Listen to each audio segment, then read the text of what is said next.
esperar aqui iniciar a gravação. Excelente. Olha lá, gente. Como eu estava dizendo, então, hoje nós vamos falar de aplicação de pena. Aplicação de pena, necessariamente, quando se fala em aplicação de pena, necessariamente nós temos que nos valer lá da previsão constitucional, no artigo 5º, inciso 46. Porque para se falar em aplicação de pena, necessariamente nós temos que falar em individualização de pena. A pena tem que ser individualizada. E o que é essa individualização? Como eu já disse para vocês, a individualização, ela é você atribuir, dentro dos limites fixados em lei, você atribuir a pena valendo-se dos critérios dentro dos limites previstos no tipo. É você, dentro dos limites previstos no tipo penal, entre a pena mínima e a pena máxima, é você atribuir a pena que seja suficiente, como diz o artigo, suficiente e necessária para prevenir e reprimir o crime.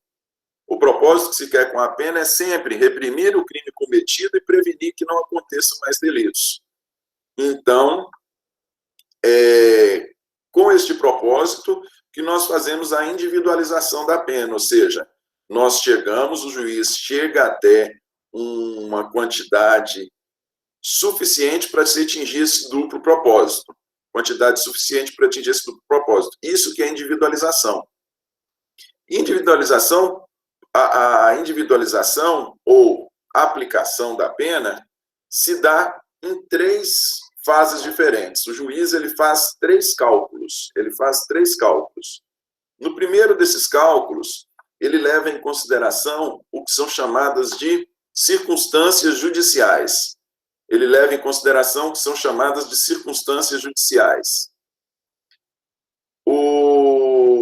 Essas circunstâncias judiciais, elas estão previstas lá no artigo 59 do Código Penal, e levadas em consideração essas circunstâncias, o juiz chega ao primeiro resultado a que ele chega à pena chamada de pena base. A pena que o juiz chega, levando em consideração, fazendo os cálculos, levando em consideração as circunstâncias judiciais, é chamada de pena base. Esse é o primeiro momento, a primeira operação que ele faz. Na sequência, o juiz faz um novo cálculo, aí agora levando em consideração umas circunstâncias que são chamadas de circunstâncias agravantes e atenuantes. E onde é que estão previstas as agravantes e atenuantes? Essas são agravantes e atenuantes, elas estão previstas na parte geral do Código Penal. Estão previstas nos artigos 61, 62, 65 e 66. Estando elas previstas na parte geral, elas se aplicam a todos os crimes.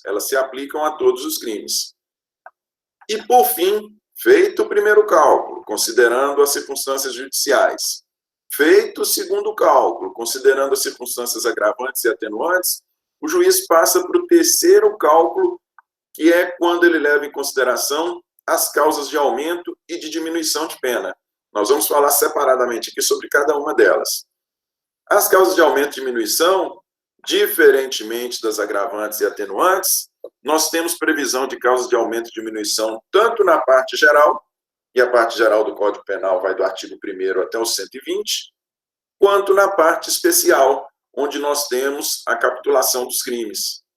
Causas de aumento e diminuição estão tanto na parte geral, quanto na parte especial. Tranquilo? Olha só, vamos então ao artigo 59, onde são relacionadas as circunstâncias judiciais. O que nos diz o 59? O juiz, atendendo a, essas são as circunstâncias, culpabilidade, antecedentes, conduta social, personalidade do agente, motivos, circunstâncias e consequências do crime, bem como ao comportamento da vítima, estabelecerá, conforme seja suficiente e necessário para reprovação e prevenção do crime.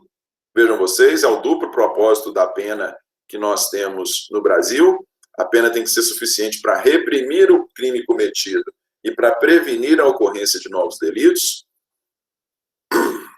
Então, o juiz, levando em consideração essas circunstâncias, mais uma vez, culpabilidade, antecedentes, conduta social, personalidade do agente, motivos, circunstâncias e consequências do crime, bem como o comportamento da vítima, o juiz vai estabelecer uma pena, levando em consideração esses critérios, quais operações ele vai fazer. Olha só, inciso 1, ele vai estabelecer a pena. 1. As penas aplicáveis dentre as cominadas. O que é cominação de pena? Cominação é a forma prevista, é a pena prevista. Quando você fala dentre as cominadas, nós estamos falando dentre as previstas. Lembra que ontem nós falamos que tem algum dos crimes contra a honra que ele tem pena privativa de liberdade ou multa? Nós temos alguns crimes que são assim, pena privativa de liberdade ou multa. Neste primeiro momento do inciso 1, o juiz, levando em consideração todas essas circunstâncias do 59, ele vai escolher, ele vai fazer a primeira escolha. A primeira escolha é, dentre as penas previstas em lei, ou seja, dentre as penas cominadas, eu vou lá no crime contra a honra. Quando eu olho a pena, tem lá privativa de liberdade ou multa. Tem cominadas, então, 2 penas. Dentre essas penas cominadas, eu vou fazer a minha primeira escolha, eu, juiz. Vou escolher qual das duas eu quero aplicar. Se multa, se privativa de liberdade. Levando em consideração o quê? As circunstâncias judiciais, que são essas do 59. No segundo momento, o que o juiz vai fazer? Ainda levando em consideração as circunstâncias judiciais. Ele vai escolher a quantidade de pena aplicável, dentro dos limites estabelecidos em lei. Não é? Toda pena não vem lá, igual homicídio, não é de 6 a 20? Entre 6 a 20, o juiz vai escolher a quantidade aplicável. Tá? A pena de multa lá. Nós falamos de pena de multa ontem. Dentro daqueles critérios todos que nós vimos, entre 10 e 360 dias multa, dentre 1/30 e 5 vezes o salário, o juiz vai escolher. Então, dentre a quantidade aplicável, ele vai escolher, dentro dos limites previstos em lei, ele vai escolher a quantidade. Então, primeira escolha, levando em consideração as circunstâncias, qual das penas vai ser aplicada, se for prevista mais de uma. Segunda possibilidade, a quantidade da pena, uma vez escolhida, qual será a pena. A terceira escolha do juiz será, em sendo uma pena privativa de liberdade, se ele tiver escolhido uma pena de privativa de liberdade, a terceira escolha dele vai ser qual a pena vai ser, qual o regime inicial de cumprimento de pena. Está lá no inciso 3. Qual o regime inicial? Vai ser fechado? Vai ser semiaberto? Vai ser aberto? Então, é a terceira escolha que o juiz faz, sempre levando em consideração as circunstâncias judiciais.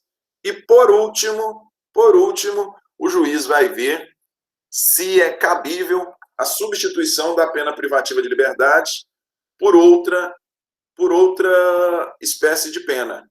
Olha só, o juiz escolheu as penas dentre as cominadas. Suponhamos que o juiz tenha escolhido uma pena privativa de liberdade. O juiz escolheu a quantidade de pena. Suponhamos lá que a pena seja de 2 a 6 e o juiz estabeleceu 3 anos. O juiz escolheu o regime inicial de cumprimento de pena. O juiz estabeleceu o regime semiaberto. E na quarta, levando-se em consideração o inciso 4, o juiz vê se a pessoa preenche os requisitos para conseguir a substituição da pena privativa de liberdade por restritiva de direito. Entenderam? Como no exemplo dado, se trata de uma pena de 3 anos, nós vimos ontem que a substituição, nós vimos na aula de ontem, não, na aula anterior, que a substituição, ela ocorre com um crime apenado com pena menor de 4 anos, se no exemplo dado é 3 anos, é possível a substituição. Vocês entenderam? Então, as circunstâncias judiciais estão previstas no caput do 59. E é levando em consideração todas essas circunstâncias que o juiz estabelece qual a pena dentre as aplicadas, qual a quantidade de pena, qual o regime inicial e se é possível a substituição. Beleza? Esse é o primeiro momento do estabelecimento da pena. E olha lá. Então, quais são as circunstâncias judiciais? Mais uma vez. Culpabilidade, antecedentes, conduta social, personalidade do agente, motivos, circunstâncias, consequências do crime e comportamento da vítima. Essas são as circunstâncias judiciais previstas no caput 59. Vamos falar um pouquinho sobre cada uma delas aqui. Vamos falar um pouquinho sobre cada uma dessas circunstâncias judiciais. Olha lá. Ou melhor, antes disso, o que é importante se falar? Essas circunstâncias judiciais, como elas interferem na pena, vocês viram, é o primeiro cálculo que o juiz faz. O juiz, quando ele sentencia, ele sempre tem que se manifestar sobre elas. Ele sempre tem que se manifestar sobre a culpabilidade, os antecedentes, a conduta, ele sempre tem que se manifestar sobre todas elas.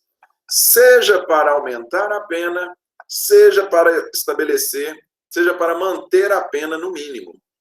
E não basta, assim, na sentença, uma simples referência genérica, não. Ele tem que, efetivamente, explanar na sentença qual o entendimento dele a respeito de cada uma dessas circunstâncias judiciais.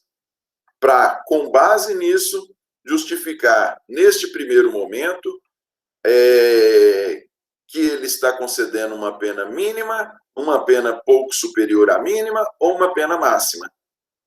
Essa manifestação do juiz, ele tem a obrigação de se manifestar a respeito dessas circunstâncias judiciais para este primeiro momento, quando então ele vai chegar na pena base. Tranquilo? E por que é importante essa manifestação judicial? Por que ele tem que se manifestar sobre todas essas circunstâncias? É muito simples. Olha só, quando você vai recorrer de uma sentença penal, você pode recorrer acusando impropriedades no processo, você pode recorrer no mérito, falando que você não cometeu o crime, ou você pode recorrer da pena. Você também pode recorrer da pena. Você pode abordar questões processuais, falar que o processo não foi observado. Você pode recorrer no mérito, falando, por exemplo, que você não foi o autor do crime. Ou você pode também recorrer da pena, falando, não, realmente o crime aconteceu, o processo está correto, mas essa pena está muito alta. Para que se possa recorrer da pena, seja pedindo para que a pena aumente, seja pedir para que a pena diminua, nós precisamos saber o que o juiz levou em consideração para aumentar ou diminuir.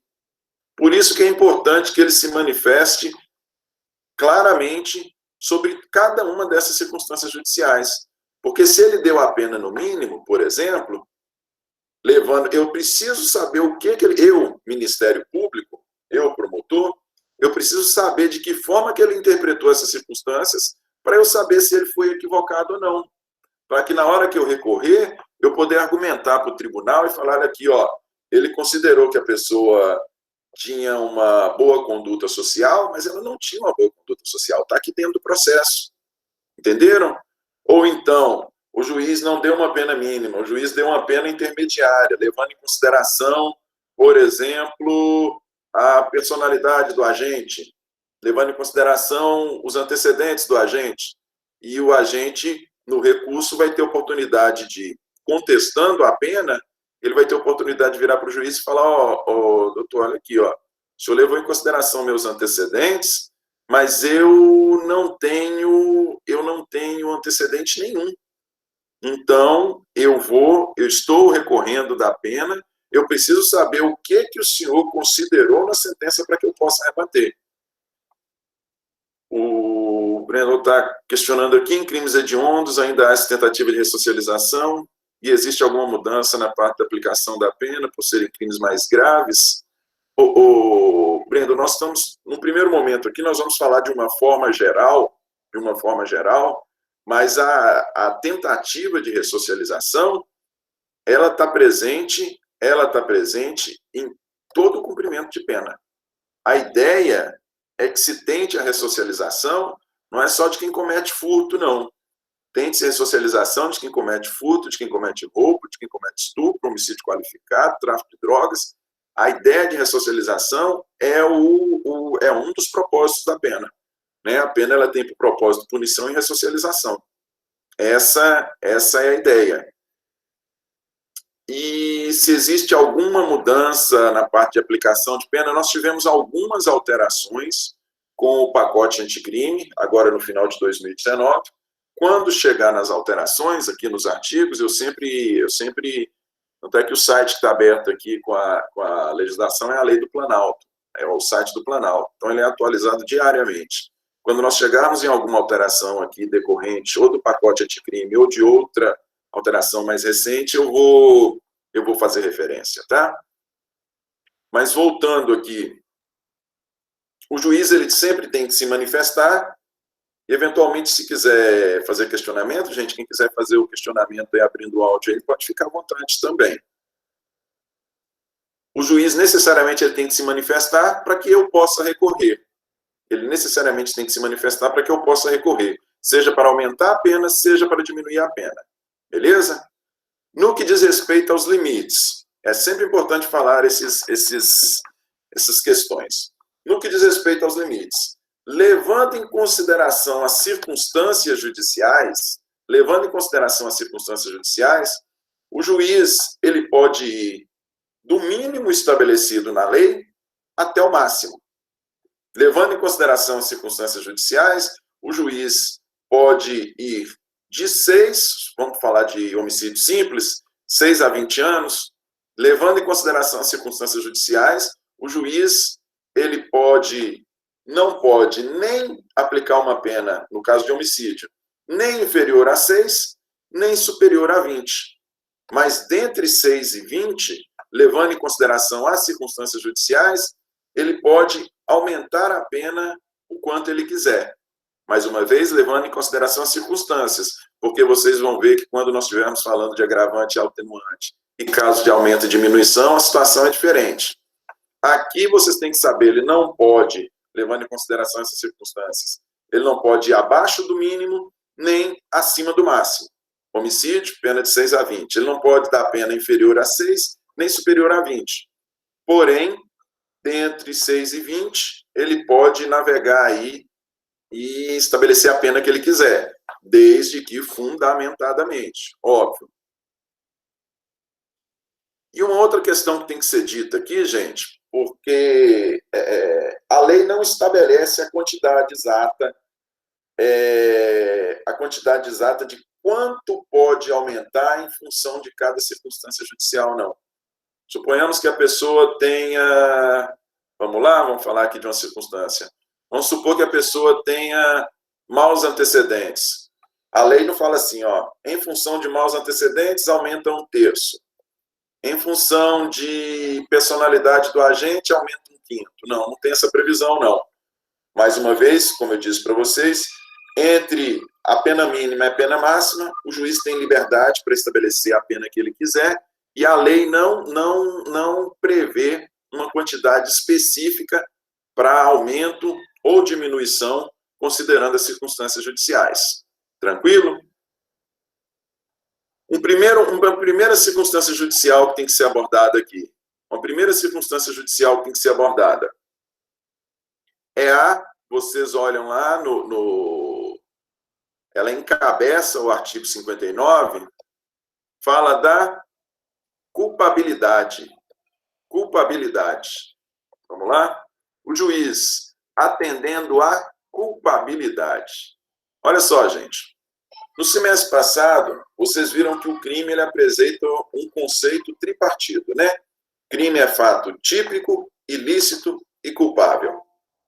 Crime é fato típico, ilícito e culpável. Olha só. Quando, para nós, aí vocês podem fazer assim uma operação, um raciocínio, né? Mental. E é lógico que todo raciocínio é mental. Mas vocês podem fazer uma regressão e pensarem, peraí, Se nós já estamos falando em pena, é porque já houve um cometimento de crime. Se já houve um cometimento de crime, nós tivemos um fato típico, ilícito e culpável. Se nós já analisamos a culpabilidade lá atrás, como é que nós vamos poder considerar novamente a culpabilidade agora para a pena? Seria ilógico, né? Então, na verdade, o que nós temos é o seguinte: a culpabilidade do conceito tripartido de crime não é a culpabilidade circunstância judicial. São, entre aspas, culpabilidades diferentes. A culpabilidade que vocês viram no semestre passado, que integra o conceito tripartido de crime, aquela culpabilidade, ela é uma culpabilidade, ela consiste aquela culpabilidade, ela consiste na capacidade de entender o caráter ilícito do crime. É na capacidade de entendimento. Aquela culpabilidade lá disse que a pessoa tem culpabilidade, a culpabilidade do conceito tripartido de crime, é quando a pessoa tem capacidade de entender o caráter ilícito do fato, ela tem a capacidade de entendimento. Então, ela tem culpabilidade. Em função de ter culpabilidade, sendo o fato típico ilícito, ela responde pelo crime. Tranquilo? Aquela é a culpabilidade do conceito tripartido. Essa culpabilidade aqui, ela não é a culpabilidade do conceito tripartido. Essa culpabilidade aqui, ela é considerada censurabilidade. Ela é culpabilidade no sentido de censurabilidade, reprovabilidade. Tem conduta que é mais censurável do que outra. Tem conduta que mesmo todas duas sendo criminosas, tem conduta que é mais reprovável do que outra. Vocês querem ver assim, de modo prático, para vocês entenderem? Suponhamos que a pessoa um crime de agressão. Agrediu uma pessoa, lesão corporal. Lesão corporal é você agredir a integridade física de alguém, beleza? Agora, uma coisa é você agredir a pessoa, suponhamos, eu vou agredir meu irmão ou um amigo que está aqui dentro da minha casa. Uma coisa é estar eu e ele aqui e eu agredi aqui dentro de casa. Outra coisa muito distinta é eu e esse amigo meu estar ali num local público e eu, para expor a pessoa, para constrangê-lo, eu faço essa agressão lá na frente de todo mundo. Tem determinadas condutas que, por mais que se trate do mesmíssimo crime, uma conduta é mais reprovável do que outra. Suponhamos, vamos falar de um crime de estupro. Estupro é manter conjunção carnal, não é? Manter hoje já não é nem necessariamente nós precisamos de conjunção carnal, mas é um crime contra a dignidade sexual. Uma coisa é você cometer um estupro entre quatro paredes. Outra coisa é você cometer um estupro em público na frente de todo mundo. É muito mais reprovável o cometimento do crime nesse jeito do que entre quatro paredes. Então, quando se fala em culpabilidade, nós estamos falando em censurabilidade, em reprovabilidade. Não dá para o juiz, tá vendo? É uma questão de lógica. Não dá para o juiz dar a mesma pena para os dois casos. Uma conduta é muito mais reprovável do que outra. Entendem? Então, quando fala em culpabilidade da circunstância judicial, culpabilidade, vocês têm que pensar em reprovabilidade. O que é mais reprovável? Que há o crime, sempre tem que haver, porque nós estamos falando aqui de pena.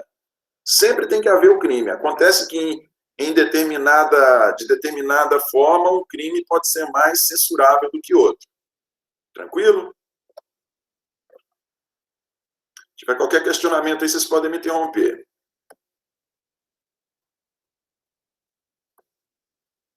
Culpabilidade. Antecedentes. Olha só, gente, essa questão aqui de antecedentes é uma questão bem complicada.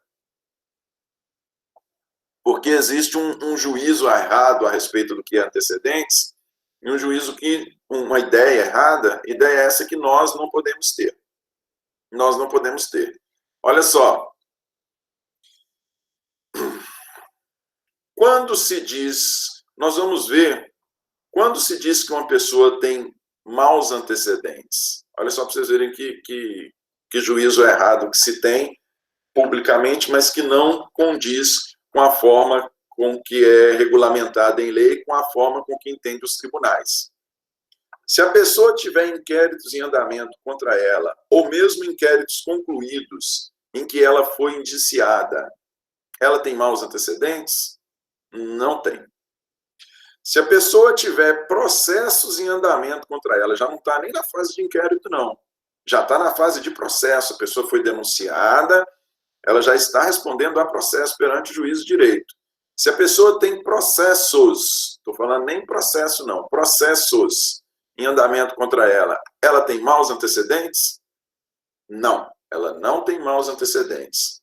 Só vai ter maus antecedentes quem tem contra si uma condenação transitada em julgado, ou seja, uma condenação da qual não caiba mais recurso, porém essa condenação não é suficiente para ensejar reincidência. E nós vamos falar de reincidência logo à frente. Somente se considera portador de maus antecedentes quem tem condenação transitada em julgado contra si, porém é uma condenação que não é suficiente para configurar reincidência. E só para vocês terem uma noção muito breve do que vem a ser reincidência, porque nós já vamos falar logo que vem a ser reincidência, olha só, como é que está lá no artigo 63?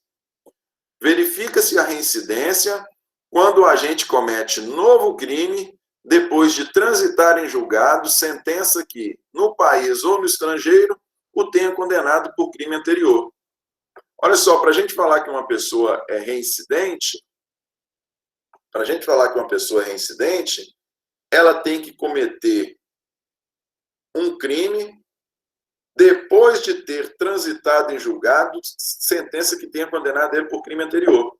Suponhamos aqui, ó, a pessoa cometeu um crime em 2000, nós estamos em 2020. A pessoa cometeu um crime em 2018, ela veio a ser condenada em 2019, e aí em 2020 ela cometeu um novo crime.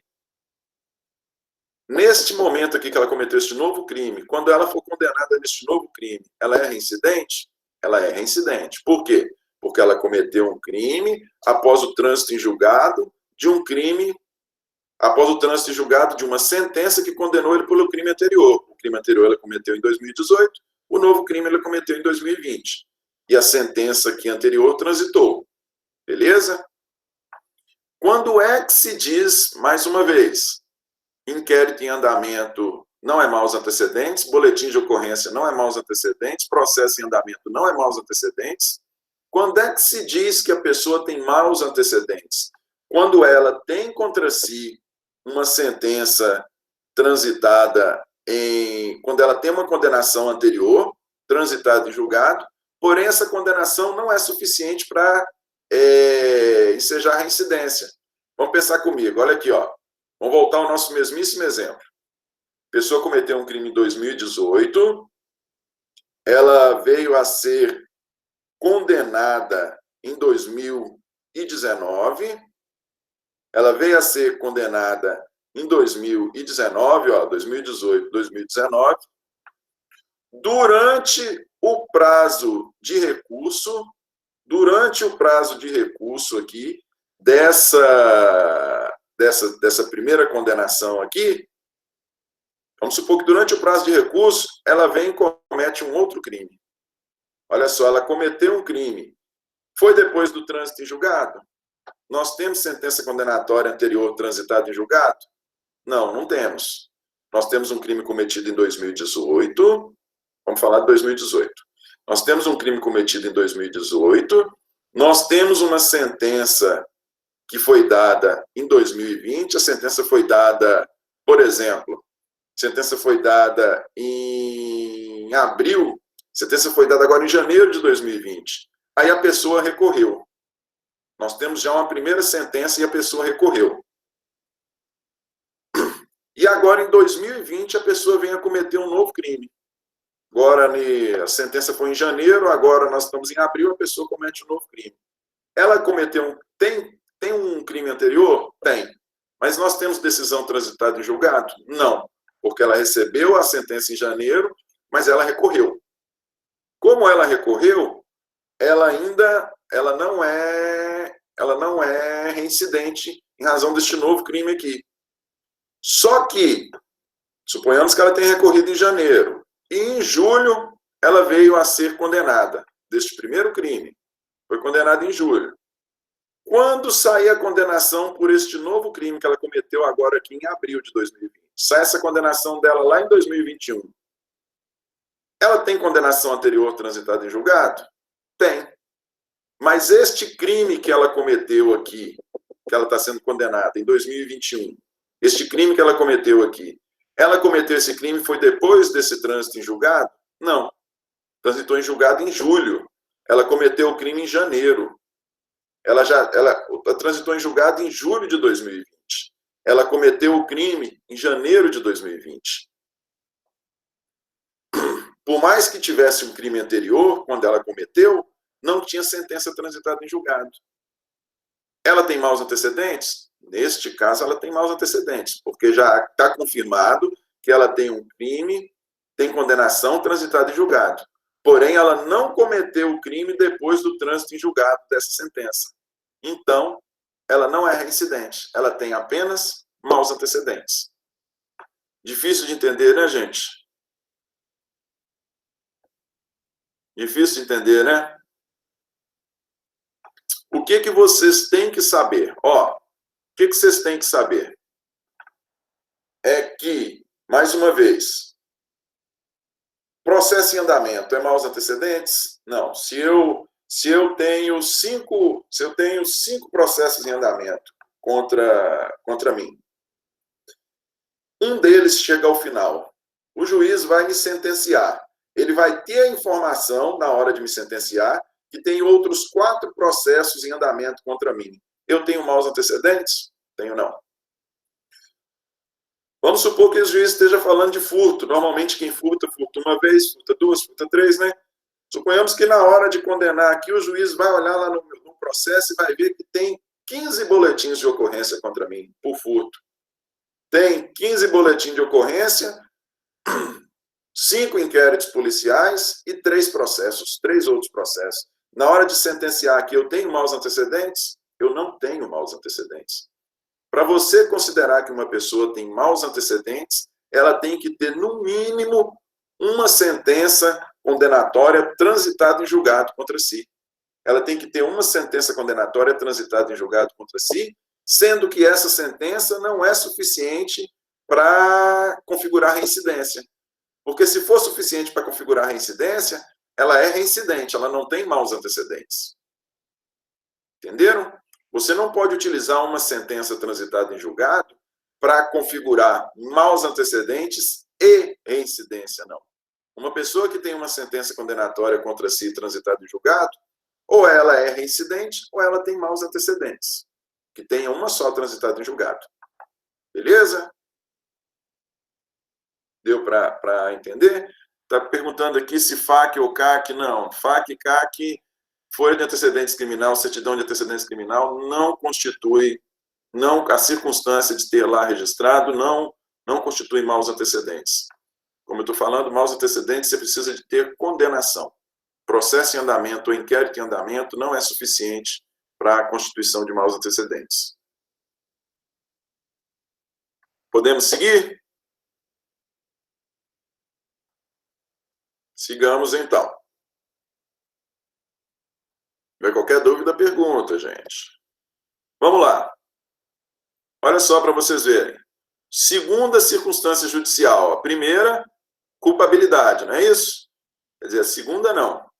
A primeira é culpabilidade. Nós já falamos que é o juízo de reprovação da conduta. Se a conduta é mais ou menos reprovável. Errada ela é. Tanto é errada que é crime e a pessoa foi condenada. Nós já estamos aqui na fase de apenação, para saber se a conduta é mais ou menos reprovável. Primeiro elemento, então, primeira circunstância judicial, nós já falamos, culpabilidade. Segunda circunstância judicial são os antecedentes, nós já dissemos para vocês Inquérito em andamento não é maus antecedentes, processo em andamento não é maus antecedentes. A pessoa precisa ter uma condenação anterior, mas é uma condenação que não seja suficiente para configurar a reincidência. Quarta circunstância judicial. Quarta não, terceira. Conduta social. O que é conduta social? O que se considera quando se fala em conduta social? Conduta social é a forma pela qual a pessoa se comporta em sociedade. O juiz vai ver se ele tem um comportamento, por exemplo, se a pessoa tem um comportamento ordeiro, se a pessoa é uma pessoa trabalhadora, ou se a pessoa é uma pessoa que caça muita confusão. O juiz vai levar em consideração qual o comportamento que a pessoa tem na sociedade. O juiz não vai levar em consideração o aspecto criminal, não vai levar em consideração cometimento ou não cometimento de crimes. E o juiz não pode virar e falar assim, bom, já que eu não consegui colocar os inquéritos e os processos em andamento como fundamento para antecedente criminal, eu vou pegá-los e vou jogar aqui como fundamento negativo na conduta social e vou aumentar a pena em função disso. Não, o juiz não pode fazer isso. Inquérito e processo em andamento, pelos critérios das circunstâncias judiciais, inquérito e processo em andamento não quer dizer nada. Quando nós estamos falando em conduta social, que é essa outra circunstância judicial aí, quando a gente está falando em conduta social, o que o juiz tem que observar é qual é o comportamento da pessoa na sociedade, a relação dele com as outras pessoas. Mais uma vez, é uma pessoa trabalhadora, é uma pessoa ordeira, é uma pessoa desocupada, é uma pessoa que cria confusão com todo mundo, entendeu? A depender do comportamento que a pessoa tenha, o juiz pode alterar a sua pena para mais ou para menos. Quinto requisito, personalidade do agente. Personalidade do agente.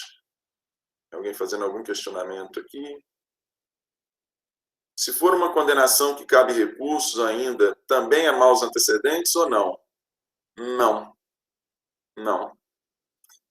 Nós só podemos falar, isso é até um absurdo, né? A pessoa pode falar assim, dá uma indignação isso, mas esse é o entendimento dos tribunais, é entendimento doutrinário. Mais uma vez, mesmo que a pessoa já tenha uma condenação, eu fui condenado aqui agora, ó. Eu fui condenado aqui agora e eu tenho uma condenação, eu já tenho uma condenação anterior. Só que dessa condenação anterior eu recorri, está em fase de recurso. Eu fui condenado aqui em Montes Claros, recorri, está lá em Belo Horizonte, Justiça Estadual, foi lá para o TJ. Eu fui condenado aqui em Montes Claros, recorri lá para BH, está em tramitação lá no TJ. Enquanto o processo está lá, eu venho a ser condenado em um outro crime aqui em Montes Claros também. Mais uma vez, um outro crime que eu cometi. Na hora que o juiz olha lá, fala, bom, peraí, esse crime que ele cometeu aqui, que ele já foi condenado, é um crime anterior. Eu estou condenando ele aqui por um crime cometido em 2018, e este crime aqui, que eu estou condenando ele por um crime aqui cometido em 2018, e o crime do aquele outro processo, que já está lá em Belo Horizonte, ele cometeu em 2016. Ou seja, ele cometeu o crime antes deste aqui que eu estou julgando agora. O juiz pode considerar ele como maus antecedentes? Não. Não pode considerar porque deste crime cometido aqui em 2016, deste crime cometido aqui anteriormente, em 2016, ainda está em grau de recurso. Nós não temos sentença transitada em julgado. Você lembra lá está lá na Constituição Federal, ninguém será considerado culpado antes do trânsito em julgado de sentença penal condenatória? Como nós não temos sentença transitada em julgado, essa pessoa nem é reincidente, nem possui maus antecedentes. A pessoa que tem a sentença penal transitada em julgado, se ela vem a ser condenada futuramente, ela pode ser condenada, ela pode ter sua pena agravada em função de reincidência ou em função de maus antecedentes. Mas se ela tem simplesmente processos em andamento, inquéritos em andamento, vários boletins de ocorrência contra si, ela não pode ter sua pena aumentada nem em função dos maus antecedentes, nem em função da reincidência. E nem em função da conduta social que nós estamos falando aqui agora. nem em razão da conduta social. Porque conduta social não quer dizer cometimento de crime. Conduta social quer dizer a forma que a pessoa se comporta na sociedade. Tranquilo? Vamos lá. Professor? Sim. Tem um prazo assim, entre uma condenação e outra para ser reincidente? Tem. Quando nós vamos falar de reincidência, eu vou dizer isso para vocês. Já antecipo que esse prazo ele é um prazo de 5 anos. Ele é um prazo de 5 anos. Mas eu vou explicar direitinho como é que se analisa esse prazo quando a gente for falar de reincidência. Nós vamos falar de reincidência daqui a pouquinho. Gente, espera aí só um pouquinho. Desculpa aqui a Ivone, não é isso? Você não entendeu a circunstância lá do que eu quero dizer com crime mais ou menos reprovável, Ivone?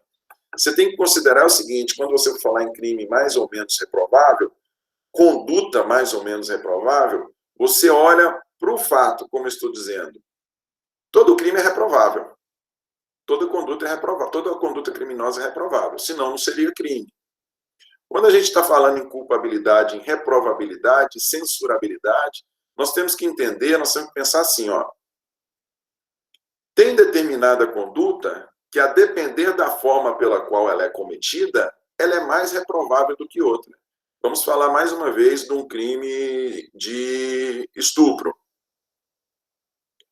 Uma pessoa ser estuprada, uma pessoa cometer um estupro entre 4 paredes, é reprovável? É óbvio que é reprovável, é um crime de estupro. É crime, é apenado, pena alta, é óbvio, né? Mas uma pessoa cometer um crime de estupro em público, sujeitando a vítima à exposição pública, é muito mais reprovável, compreende quando se fala em reprovabilidade? É muito mais reprovável, é muito mais censurável.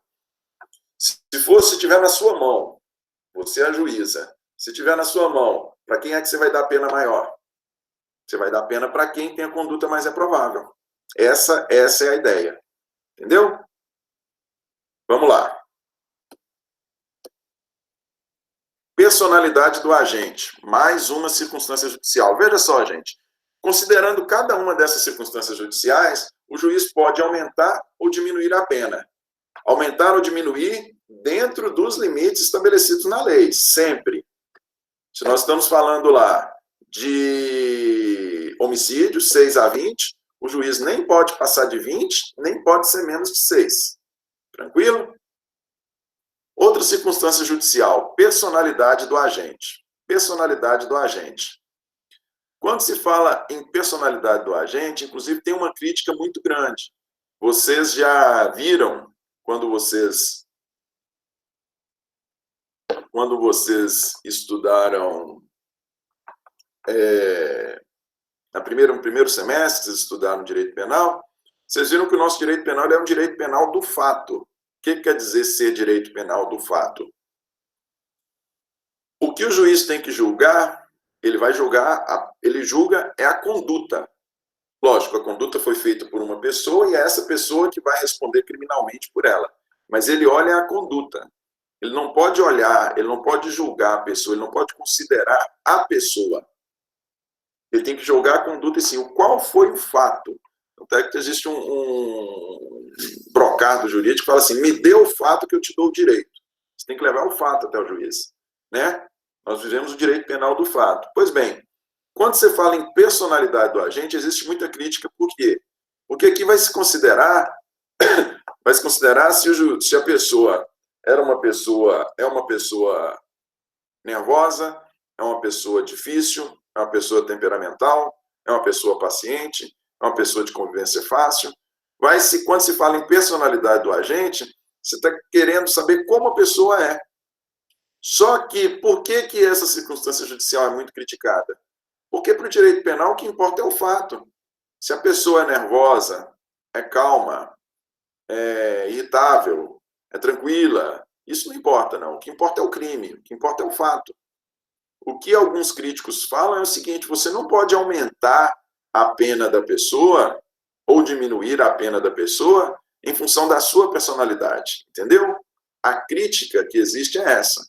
Mas fato é, está previsto na lei, está estabelecido aí no artigo 59, e é sim uma circunstância judicial. Por mais que tenha essa crítica falando que o nosso direito penal é um direito penal do fato, não interessa a personalidade do agente, a sua personalidade não deveria interessar. Só que o artigo 59 elenca ela aí não como um crime, né? A depender assim, a pessoa ser nervosa é crime? Não, a pessoa ser nervosa não é crime. Porém, o que o artigo 59 autoriza é o juiz aumentar a pena ou diminuir a pena, considerando pontos positivos ou negativos na personalidade da pessoa.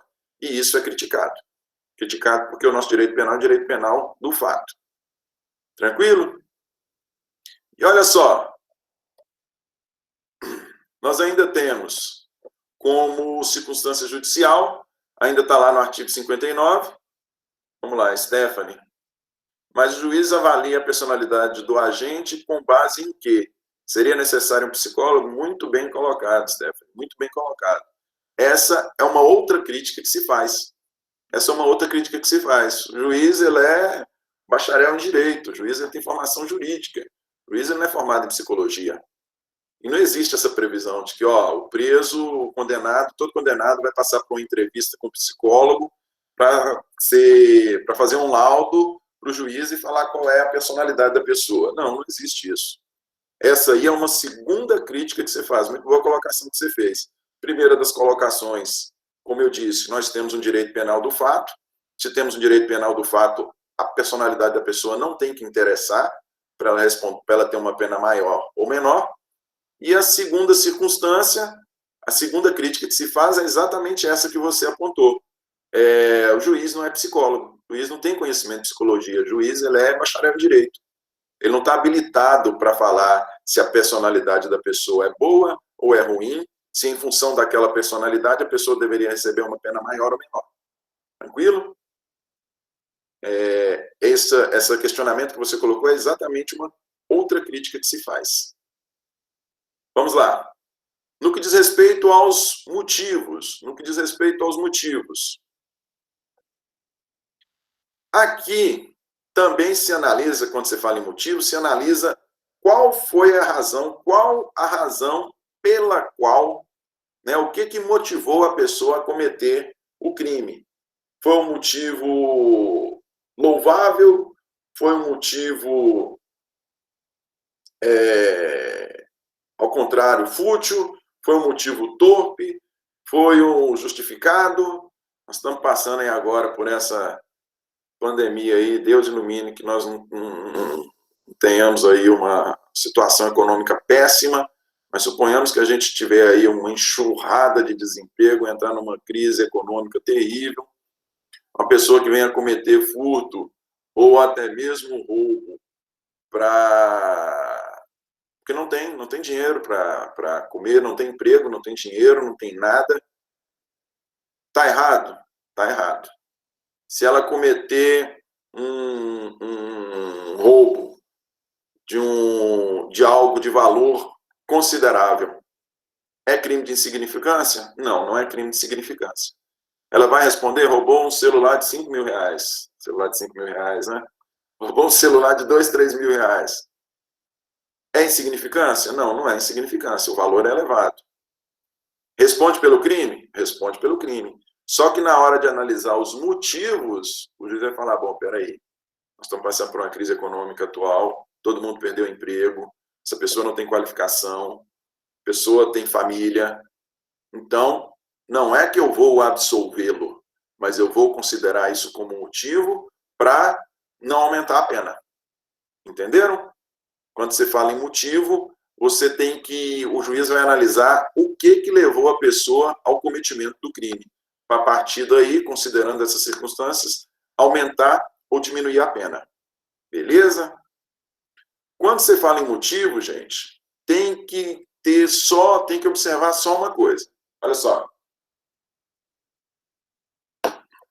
Existem alguns crimes que são qualificados em função do motivo. Existe algum crime que são qualificados em função do motivo. Olha só para vocês verem. Vamos lá no artigo 121. Vamos lá no Código Penal. Artigo 121, crime de homicídio. Vamos lá. 121. Aqui, 135. 121. Vamos lá.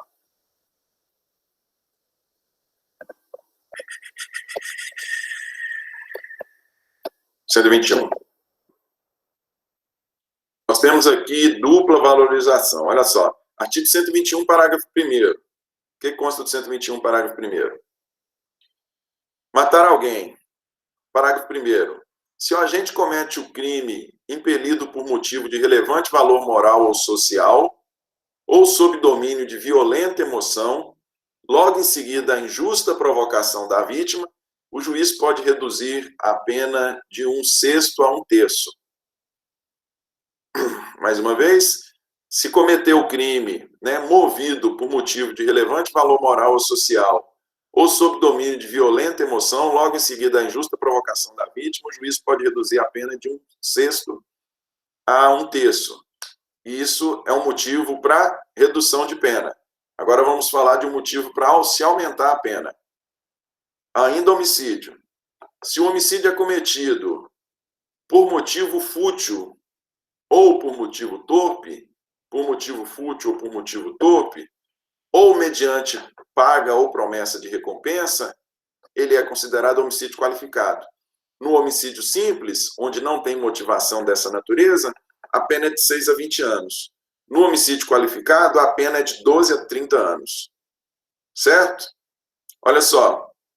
Na primeira situação que eu falei para vocês, nós temos um motivo que reduz a pena. A pessoa cometeu o crime movido por uma emoção muito violenta, porque sofreu uma provocação injusta da vítima. Em razão disso, ela vai ter a pena diminuída. Ou a pessoa cometeu um homicídio porque recebeu para isso, mediante paga. A pessoa simplesmente foi lá e executou. Matou a pessoa em função de ter sido pago para isso. Neste caso, a pena dele é mais alta. Para que importa isso? Importa isso porque é o seguinte, ó. Existe a impossibilidade no direito, na hora da penação, de ocorrer o que se chama de bis in idem. O que é bis in idem? É considerar duas vezes uma mesma circunstância.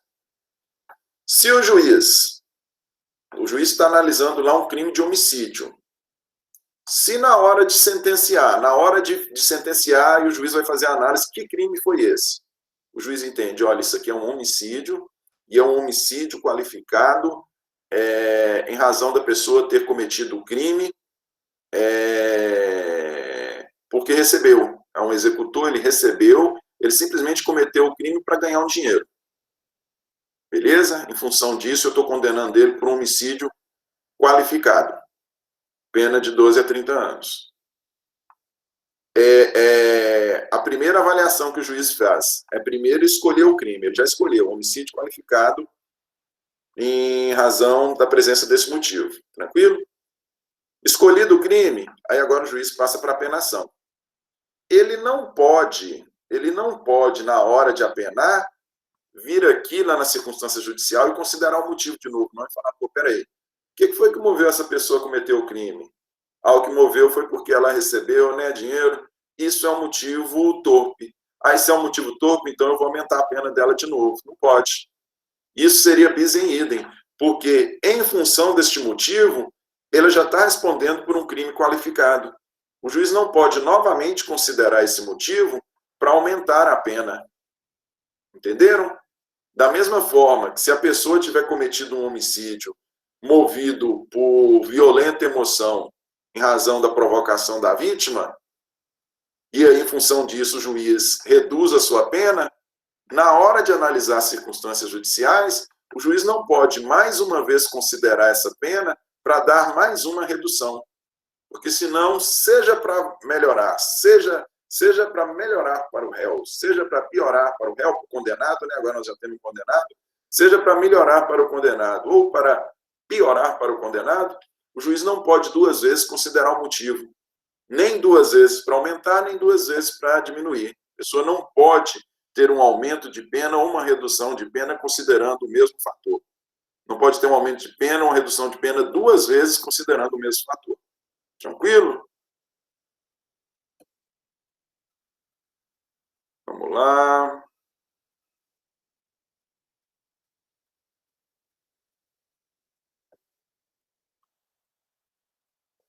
Está sendo perguntado aqui se, em razão do princípio da insignificância, tem valor. Não, não tem um valor específico, não. Não tem um valor específico para você falar se é ou não é insignificância, não. Não é uma conta matemática, não. Você vai considerar muita circunstância.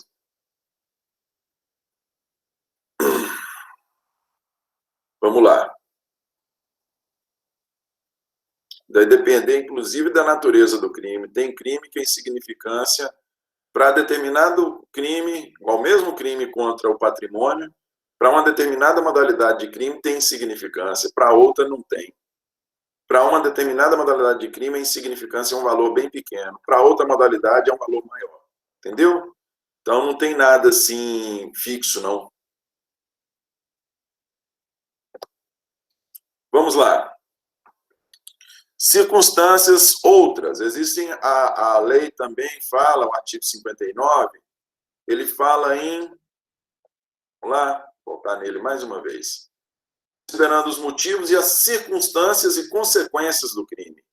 Quando fala em circunstâncias, a lei fala em circunstâncias, são chamadas circunstâncias inominadas, né? Porque ela não fala exatamente que circunstâncias são. Ela fala simplesmente em considerando as circunstâncias do crime. Circunstâncias, por isso que se diz que são circunstâncias inominadas. O que nós podemos aí citar como exemplo dessas circunstâncias? Desde que ele já não tenha sido considerado, não tenha sido valorado como outra circunstância judicial. Aqui são circunstâncias inominadas. Por exemplo, nós podemos considerar o lugar, o tempo de duração do crime, né? Suponhamos que, igual, por exemplo, a pessoa vai cometer um crime de lesão corporal, né? Circunstância inominada. Vamos lá, tempo de duração do crime. A pessoa vai cometer um crime de lesão corporal. Vamos falar lesão corporal grave. A pessoa fica inabilitada para suas ocupações habituais por mais de 30 dias. Uma coisa é uma pessoa chegar e dizer, olha só para você ver, o direito interessante, tinha um professor que falava, direito é lógica e bom senso. Tempo de duração de cometimento de crime. Uma coisa é você chegar e lesionar uma pessoa em função da lesão, você deu você deu uma porretada na perna da pessoa, quebrou a perna dela, um golpe só. Isso uma coisa é cometer uma lesão corporal desse jeito. Outra coisa é você não dar um golpe só, não. Você dá 1, 2, 3, você dá vários golpes, propositadamente, você submete a pessoa a um sofrimento muito maior. E aí, te pergunto, tem que ser apenado do mesmo jeito? Você está errado? Todos os dois estão errados. Todos os dois é lesão corporal grave, incapacidade para as ocupações habituais por mais de 30 dias. Mas qual que está mais errado? Entendem? Nenhuma você sujeita a pessoa a um sofrimento desnecessário, no outro também não deveria sujeitar, mas as circunstâncias pelas quais o crime foram cometido, considerando aí a duração da agressão, com certeza aquele que voluntariamente agride a pessoa por mais tempo, é muito mais reprovável a conduta. É muito mais reprovável, ele deve receber uma pena maior. São circunstâncias que o juiz tem que considerar para fim de apenação. Consequências do crime. A lei também fala em circunstâncias e consequências do crime. Aí, o juiz vai analisar um fato externo ao crime. O juiz vai analisar um fato externo ao crime. A pessoa, suponhamos que num caso de homicídio, nós temos um duplo homicídio. Eu gosto sempre de trazer isso como exemplo, porque é fácil de entender. Suponhamos que nós temos ali duas situações de homicídio. Uma em que a pessoa morta era uma pessoa solteira, que não tinha ninguém que dependesse dele, era uma pessoa que se mantinha, tranquilo? Outra situação é uma pessoa que foi assassinada, que era arrimo de família, tinha 3 filhos, a esposa cuidava de um dos filhos que tem problema de qualquer natureza. Qual consequência vai ser pior? Qual a morte vai ser pior para qual dessas situações? A morte vai ser pior, muito provavelmente, né? Óbvio, para aquele que tem esposa e filhos e era arrimo de família. Então, considerando essa consequência do crime, o juiz pode aumentar a pena com relação àquele cujas consequências do cometimento de crime para a vítima ou para aqueles que estão ao redor da vítima, cujas consequências são piores. Então, nessa circunstância, o juiz pode considerar isso como uma circunstância judicial negativa e aumentar a pena. Tranquilo? Outra circunstância judicial. Comportamento da vítima. Comportamento da vítima. Vocês viram que todas as circunstâncias anteriores, a gente está sempre olhando para o réu, né? Nós olhamos aqui, quando a gente fala de culpabilidade, nós estamos olhando para o autor do crime. Antecedente, autor do crime. Conduta social, autor do crime. Personalidade, autor do crime. Motivos, são os motivos que levaram ele a cometer isso. Quando nós falamos em comportamento da vítima, que é a última circunstância judicial relacionada lá no 59, quando nós falamos de comportamento da vítima, aí nós tiramos os olhos do autor e viramos os olhos para a vítima. Fala, bom, peraí, vamos ver aqui. Quem era essa vítima? Qual o comportamento dela naquela situação fática? Não é que ela não é que tenha gerado uma situação de legítima defesa, não. Se nós chegarmos a uma situação, se a vítima tiver um determinado comportamento que gere legítima defesa, aí nós não temos nenhum cometimento de crime. Nós estamos falando de um comportamento que não chega ao ponto de gerar legítima defesa. Mas você vai analisar o comportamento da vítima. A vítima era uma pessoa tranquila, a vítima era uma pessoa respeitadora, a vítima, ela teve qualquer conduta, ela teve qualquer comportamento que fizesse, que provocasse o autor a cometer aquele delito. Entenderam? Você tem ali, conforme os exemplos trazem nos próprios livros, você pode ter uma pessoa, a vítima, falando da vítima, você pode ter uma pessoa tranquila, pode ter uma pessoa tranquila, que tem um comportamento tranquilo, tem uma pessoa de fácil relacionamento, quase um santo, né? E você pode ter uma vítima, que realmente foi vítima, o autor merece ser punido, mas é uma pessoa irritante, é uma pessoa que provoca o tempo todo. Vamos falar aí de crime de lesão corporal. Você tem uma pessoa que é tranquila toda a vida, que não fez nada, está lá tranquilinho, o outro chegou e agrediu. Você tem uma outra pessoa que estava provocando, estava enchendo o saco o tempo todo. Dá para apenar as duas do mesmo jeito? Todos dois são crime. Todos dois são crimes de lesão corporal. A pessoa tem que responder? Tem. O autor vai responder? Vai. Só não dá para apenar do mesmo jeito. Tranquilo? Então, são todas circunstâncias, essas são chamadas circunstâncias judiciais, todas elas são levadas em consideração pelo juiz no primeiro cálculo que ele faz da pena. No primeiro cálculo. E, mais uma vez, essa circunstância autoriza o juiz a aumentar ou reduzir a pena o quanto ele quiser, não existe uma quantidade estabelecida em lei, desde que ele permaneça entre o mínimo e o máximo previsto em lei. Mais uma vez, homicídio simples, de 6 a 20. O juiz tem que permanecer entre esse limite aí. Tranquilo? Algum questionamento a respeito de circunstâncias judiciais? Podemos passar para o elemento seguinte de cálculo? Vamos lá.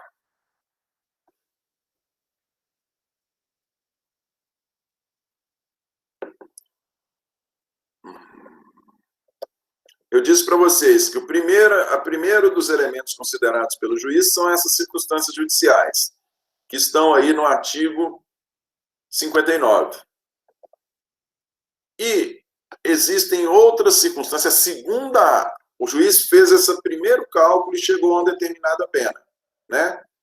Dentre aqueles limites lá, como eu estou falando para vocês. Suponhamos que o juiz, entre os 6 e o 20, considerou todas essas circunstâncias aí e motivadamente, ele tem que motivar, motivadamente, ele aplicou entre 6 e 20, ele aplicou 8, indicou quais das circunstâncias agravantes, quais das circunstâncias judiciais do 59 ele considerou e deu 8 anos, neste primeiro momento, beleza? Agora o juiz vai passar para a segunda conta, que é considerando as circunstâncias agravantes e atenuantes, que são segundos elementos, são segundos elementos que interferem no cálculo da pena. Agora, olha lá, o que são as circunstâncias? De que forma são conceituadas? O que são circunstâncias agravantes e atenuantes? Se diz que circunstância agravante e atenuante são dados periféricos. Fala-se que são dados periféricos que gravitam ao redor da figura típica e têm por finalidade aumentar ou diminuir a pena aplicada ao sentenciado. Circunstâncias agravantes e atenuantes são dados periféricos que gravitam ao redor da figura típica, ou seja, são circunstâncias que não integram o tipo, são circunstâncias que não integram a conduta e têm por finalidade simplesmente aumentar ou diminuir a pena aplicada ao sentenciado. Aumentar ou diminuir qual pena? A pena base.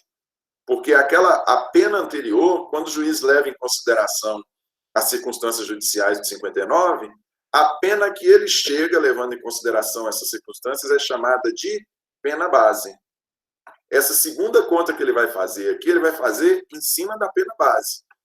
Considerada as circunstâncias judiciais, ele chegou à pena base. Do exemplo que nós demos, era de 6 a 20, ele entendeu que cabe 8. Esse 8 é a pena base. Agora, em cima dessa pena de 8 anos, ele vai fazer um novo cálculo considerando as circunstâncias agravantes e atenuantes. Ele pode aumentar ou diminuir esses 8 anos. Nós já vamos falar aqui de cada uma dessas circunstâncias agravantes e atenuantes. Beleza? Olha só. Manifestação judicial. Eu disse para vocês que ao sentenciar, levando em consideração as circunstâncias agravantes e atenuantes, ao sentenciar, levando em consideração as circunstâncias judiciais, o juiz tem que se manifestar sobre cada uma delas. A pessoa tem bons antecedentes por isso, isso e isso. Ou a pessoa tem maus antecedentes por isso, isso e isso. A pessoa tem uma boa conduta social por isso, isso e isso. Ou a pessoa tem uma má conduta social por isso, isso e isso. Ele tem que se manifestar sobre todas elas. Tranquilo? Para o bem ou para o mal. Beleza. Já no que diz respeito às circunstâncias agravantes e atenuantes, o juiz só vai se manifestar, e veja quando a gente fala circunstância agravante, ou seja, agrava, aumenta, ou circunstância atenuante, diminui. Aumenta ou diminui o quê? A pena base. Já no que diz respeito às circunstâncias agravantes e atenuantes, o juiz só vai se manifestar se elas estiverem presentes. Ele não tem que falar assim, ó, a agravante X não está presente, por isso, isso e isso. Não. Ele só vai se manifestar na sentença a respeito dela se ela estiver presente. Seja para beneficiar, seja para piorar a situação, né? Seja para aumentar a pena, seja para reduzir a pena. Tranquilo? A manifestação dele não é obrigatória a respeito de cada uma delas, não. Só se ela se fizer presente. diferentemente das circunstâncias judiciais, em que ele necessariamente tem que se manifestar com relação a todas. Beleza? No que diz respeito a limites, os limites. Da mesmíssima forma que se faz com as circunstâncias judiciais, levando-se em consideração as circunstâncias agravantes e atenuantes, o juiz não pode nem ir acima do máximo, nem reduzir abaixo do mínimo. Mais uma vez, no nosso crime de homicídio, pena mínima de 6, pena máxima de 8, o juiz, considerando as circunstâncias judiciais, ele já chegou a uma pena base de, pena mínima de 6, pena máxima de 20, homicídio, pena mínima de 6, pena máxima de 20, considerando as circunstâncias judiciais. O juiz já atribuiu ao réu 8 anos, está entre 6 e 20, ele atribuiu 8. Neste segundo momento em que o juiz vai considerar as agravantes e atenuantes, que é o segundo momento do cálculo de pena, ele vai partir de 8.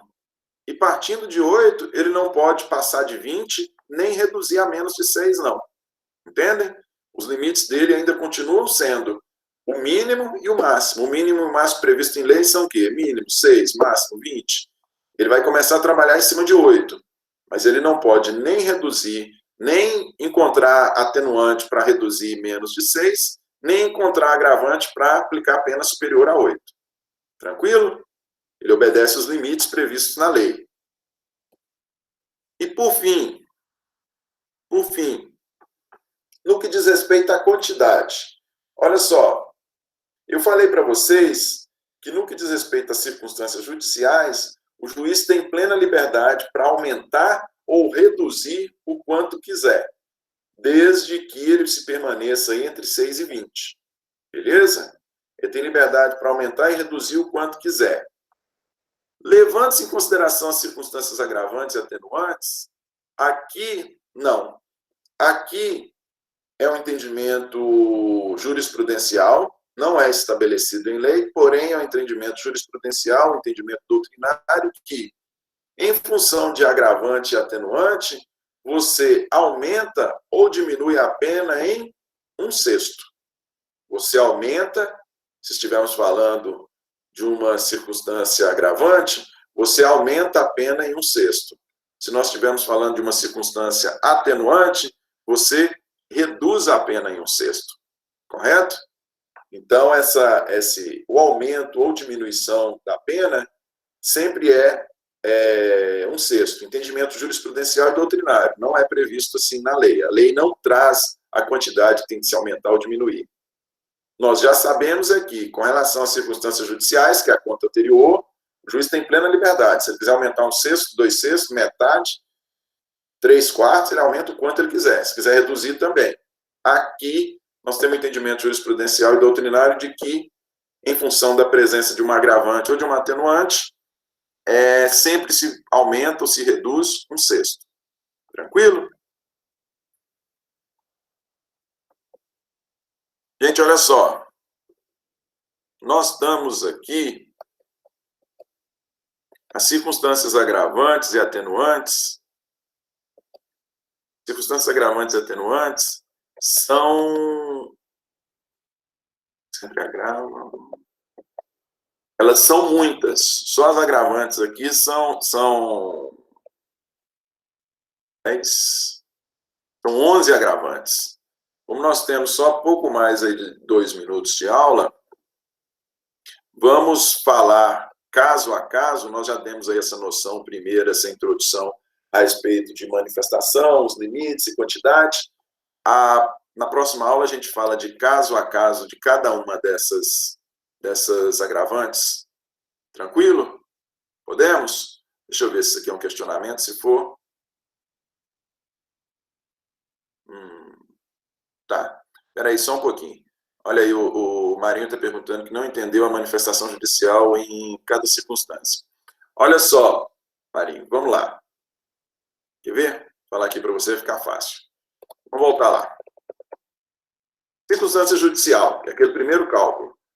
Culpabilidade, antecedente, conduta social, personalidade do agente. O juiz vai ter que virar e falar, ó, doutor, o que o senhor tem a dizer a respeito de culpabilidade? Não, a culpabilidade, a conduta foi muito reprovável. Ou então ele tem que falar, a conduta foi pouco reprovável. Doutor, o que o senhor tem que falar aos antecedentes? Os antecedentes deles são bons ou são ruins, por isso, isso e isso. E a conduta social, é boa ou ruim? A conduta social dele é ruim, por isso, isso e isso. Ou então a conduta social dele é boa, por isso, isso e isso. Ele tem que se manifestar sobre cada uma destas circunstâncias judiciais.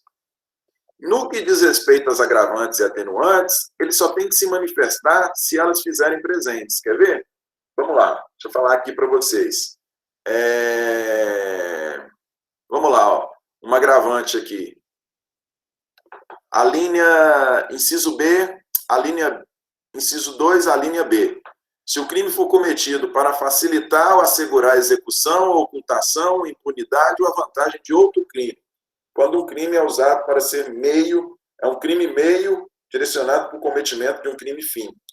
O juiz só vai ter que se manifestar a respeito disso aqui, ele só vai ter que falar que ocorreu, ele só vai ter que se manifestar e fundamentar se essa situação aqui tiver ocorrido, entendeu? Se não, se dentro do fato lá, se dentro do fato cometido não estava presente o cometimento de um crime para facilitar o cometimento de um crime meio, para facilitar o cometimento de um crime fim, ele não tem que explicar que isso não ocorreu. Ele só tem que abordar nas agravantes aquelas que estiverem presentes. Entendeu? Por isso que se fala que ele não tem que se manifestar sobre todas. Entendeu aí, Marinho?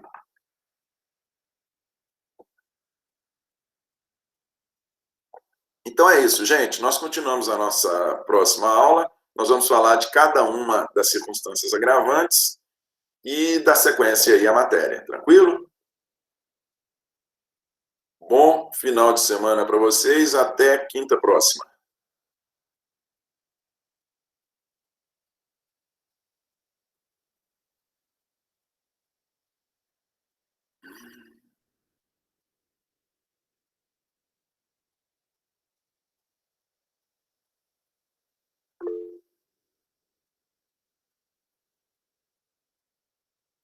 Disponha, eu que agradeço.